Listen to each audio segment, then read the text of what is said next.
This is how the birth of Jesus Christ came about. A while back, a Sunday school teacher told her class of young children the Christmas story of the wise men and of the shepherds. And after she had finished telling the story, she asked them, who do you think was the first to know about the birth of Jesus? A girl shot her hand up. Her answer? Mary. Well, duh. How could anyone miss that?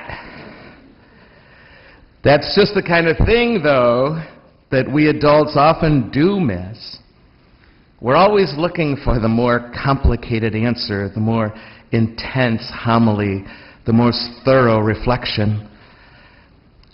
And lacking the simplicity of those young children, we end up associating God with things that are dramatic and spectacular, like the choir of angels singing to the shepherds or the star which guided the wise men to Bethlehem.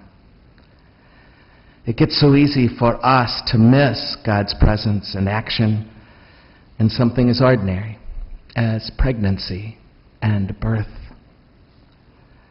Maybe that explains part of why so many people in Jesus' day failed to recognize him as their long-awaited Messiah. But like Mary, you and I, we should be the first to know what's going on inside of us, what we carry within. Pregnant women tell me. They tell me a lot of things about pregnancy. They tell me, for example, that if you're not watching for it, you could miss it actually for a time. But if you're looking, all of a sudden you see little signs almost right away. Though if you're preoccupied with other things, you can miss it for quite a while. It has a lot to do with where you put your focus and where you put your attention. For pregnant moms, eventually that quiet, hidden life inside of them gradually but surely makes itself known. Sometimes it begins at its earliest stages with nausea. That would kill me. Nausea. Day after day, nausea, where you just have to, they tell me, make yourself eat, make yourself drink. It's just what you got to do. But you don't want to do any of that because you're nauseous. But soon they start to feel that baby moving around inside of them. Though at first it's only with little flutters and thumps. Even then, a mom knows a child's inside of her, and even though she knows that, she can forget it as she moves through the day, till all of a sudden she gets one of those kicks, you know? Because it's alive, this life. And it's become so big after a while that every choice she makes is affected by that pregnancy, by that life. And she starts to hear things like, oh my God, you're starting to show. Love is like that, my friends. The Word of God tells us that tonight. You and I have been literally impregnated in baptism with love. Impregnated with divine love.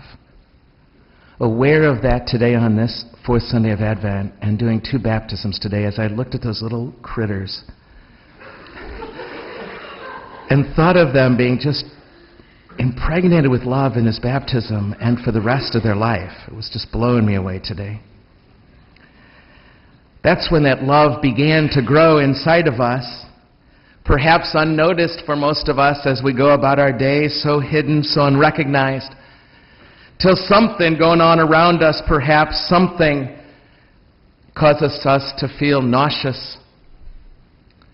Maybe the reaction of that love within us against the cruelty we're seeing in the world, or that things are just so wrong and this wasn't supposed to be the way it was going to be, and all of a sudden we realize that love involves no small amount of suffering.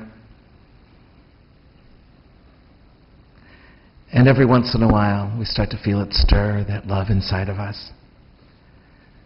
Especially when we're really moved by life, by good people that we meet along the way. Something touches us deeply. I imagine that's what happened to Mary. Something was so moving inside of her that when she heard about her older cousin pregnant, she worried about her. Something stirred inside of her, and it moved her to action, and she went to reach out to her cousin in her need. And there's those bam moments, you know, the kick of love inside of us. You see a cold person, a poor person shivering on a cold day. You run into pictures of the poverty of Haiti or somewhere else in the world. And you just know that it's yours to serve. You got to do something. To reach out, to forgive someone, to mend a relationship that's grown distance after a long-standing grudge.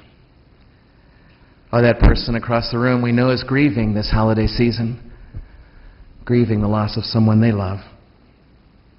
Or that kid at recess who all of a sudden looks across the parking lot and sees one of their classmates just playing all by themselves. Bam. And they go over. Oh my God, they're starting to show.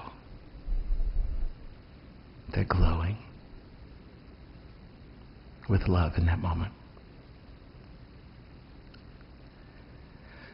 Mary was the first one to be aware of what was stirring inside of her. And as we come close to the end of this Advent season, the Church wants us to know in no uncertain terms, to know what we carry within us. This profound, divine love. These days, our focus, our attention needs to be on that love that is within us, that longs to be expressed in words or actions, that's yearning to be born.